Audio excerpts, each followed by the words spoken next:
Hello everyone, as you all know, this is Niharika Tiwari. So guys, we're back with another video related to your series Business Organization, and there is a topic that is difference between profession and employment.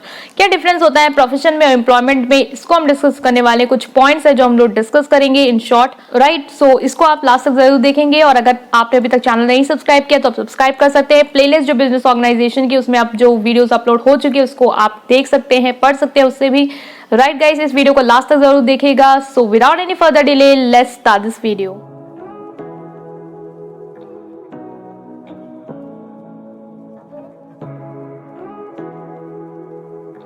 So now guys, we are defining the difference between profession and employment. So profession employment में क्या difference होता है?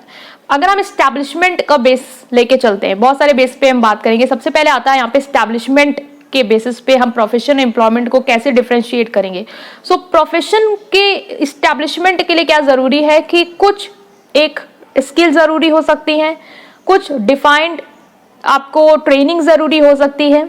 Like आप doctor के profession में जाना चाहते हैं, टीचिंग में जाना चाहते हैं, चार्टर्ड अकाउंटेंट में जाना है, किसी भी प्रोफेशन में आप जाना चाहते हैं, उसमें आपको कुछ स्किल्स की जरूरत होगी, वो ट्रेनिंग की जरूरत होगी, वो क्वालिफिकेशन की जरूरत होगी, तभी आप क्या कर पाएंगे, इस प्रोफेशन में एग्जिस्ट कर पाएंगे, यहाँ पे बन पाएंगे कुछ, ठीक है। एम्प्लॉयमेंट में क्या होता है, यहाँ पे आपको एक एग्रीमेंट, ये कॉन्ट्रैक्ट होना जरूरी है। एक एम्प्लॉयर एम्प्लॉय के बीच में, जो जॉब करना चाहता है, जो जॉब देना चाहता है, उसके बीच में एक कॉन्ट्रैक्ट होना चाहिए। अगर ये कॉन्ट्रैक्ट है तो एम्प्लॉयमेंट जो है वो आपका एस्टैब्लिश हो सकता है, ठीक है। तो ये था आपका पहला पॉइंट।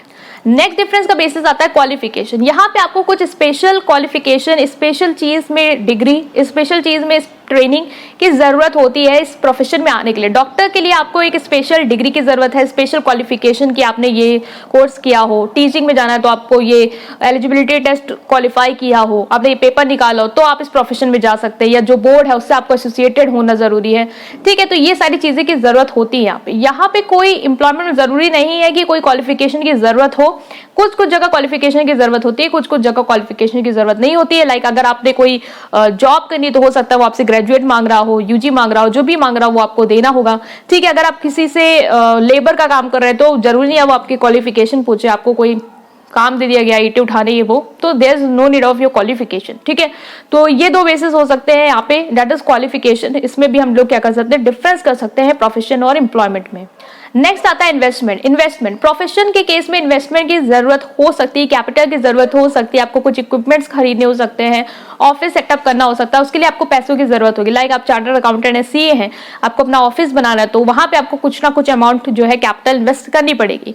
एम्प्लॉयमेंट के केस में ऐसा कोई इन्वेस्टमेंट नहीं होता। यहाँ पे सिर्फ आपने एक एग्रीमेंट कर ली एम्प्लॉयर एम्प्लॉय के साथ, यहाँ पे आपको जरूर आप अपनी कैपिटल लगाने लग जाएंगे उस कंपनी में जहाँ पे आप काम कर रहे हैं, या जहाँ पे आप लेबर हैं, या कोई आप ऐसे जॉब कर रहे हैं जो फिजिकल वर्क से रिलेटेड, वहां पे भी आपको पैसे नहीं देने लग जाएंगे, वो आपको खुद सैलरी दे रहे हैं, ठीक है। तो ये भी एक आपका डिफरेंस हो जाएगा। नेक्स्ट आता है नेचर ऑफ वर्क, कौन सा काम कर रहे हैं, इसके बेसिस पे भी हम प्रोफेशन एम्प्लॉयमेंट को डिफरेंशिएट कर सकते हैं। प्रोफेशन में क्या कर रहे होते हैं, आप एक सर्विस दे रहे होते हैं, एक प्रोफेशनलाइज्ड या स्पेशलाइज्ड सर्विस दे रहे होते हैं। आप डॉक्टर है तो आपको सर्विस देनी है, आपको उनको ट्रीट करना है, उनका ट्रीटमेंट करना है, जो आपके कस्टमर है, जो आपके क्लाइंट्स, जो आपके पेशेंट हैं, तो उनके लिए आपको क्या करनी है, स्पेशलाइज्ड सर्विस देनी है, और हर कस्टमर, हर मतलब पेशेंट के नीड के अकॉर्डिंग वो आपको सर्विस देनी होती है यहाँ पे इन प्रोफेशन, ठीक है। अगर हम बात करने वाले एम्प्लॉयमेंट की, तो यहाँ पे आपका जो नेचर ऑफ वर्क है वो है कि जो काम आपको दिया गया है आपके एम्प्लॉयर के थ्रू, वो आपको क्या करना होता है, पूरा करना होता है। ये होता है आपका नेचर ऑफ वर्क। तो इसके बेसिस पे भी हम क्लासिफाई कर सकते हैं। नेक्स्ट आता है मोटिव। यहाँ पे आपका क्या मोटिव है, यहाँ पे आपका क्या मोटिव। यहाँ पे दो, आपको फीस मिल रही है आपके वर्क के लिए, आपको डॉक्टर है, आप फीस चार्ज कर रहे हैं, बट यहाँ पे मेन मोटिव होता है सर्विस प्रोवाइड करना। और यहाँ पे जो मेन मोटिव होता है वो होता है आपका कि आप जो भी वो सैलरी दे रहे हैं, वेजेस दे रहे हैं, उससे आप अपना गुजारा कर पाए, अपने आप जीवन व्यापन कर पाए, वो होता है आपका मेन टारगेट। यहाँ पे ऐसा कोई सर्विस देना, ऐसा कोई बहुत बड़ा वो वाला सीन नहीं है, ठीक है। तो ये भी क्लासिफिकेशन आप याद रख सकते हैं। लास्ट आता है रिवॉर्ड के बेसिस पे। तो यहाँ पे जो आपको रिवॉर्ड मिलता है in case of your profession, वो आपको मिलती है फीस मिल रही है, ये हो सकता है आपका रिवॉर्ड। यहाँ पे जो आपको रिवॉर्ड मिलता है वो मिलता है आपको सैलरी या वेजेस। अगर आप कोई फिजिकल वर्क में, यहाँ पे मेंटल नहीं इन्वॉल्व, तो आप वहाँ वेजेस ले रहे हैं, या आप कोई मेंटल वर्क में है तो आपको सैलरी दे रहे हैं। तो ये है आपका difference on the basis of your reward. तो यहाँ पे हमने बहुत सारे क्लासिफिकेशन पे डिफाइन किया है कि प्रोफेशन कैसे डिफरेंस है आपका एम्प्लॉयमेंट से। सो आई होप कि आपको ये समझ में आया होगा। अगर नहीं समझ में आया है या आपको कुछ लग रहा है कि कुछ चेंजेस होने चाहिए तो आप इसे कमेंट सेक्शन में जरूर सजेस्ट कर सकते हैं। नेक्स्ट वीडियो आप जरूर देखेंगे, राइट। प्लेलिस्ट है चैनल में, और चैनल सब्सक्राइब किया तो सब्सक्राइब कर देंगे, राइट गाइस। सो ये वीडियो पसंद आई है then please press like button and subscribe to my channel. Thank you.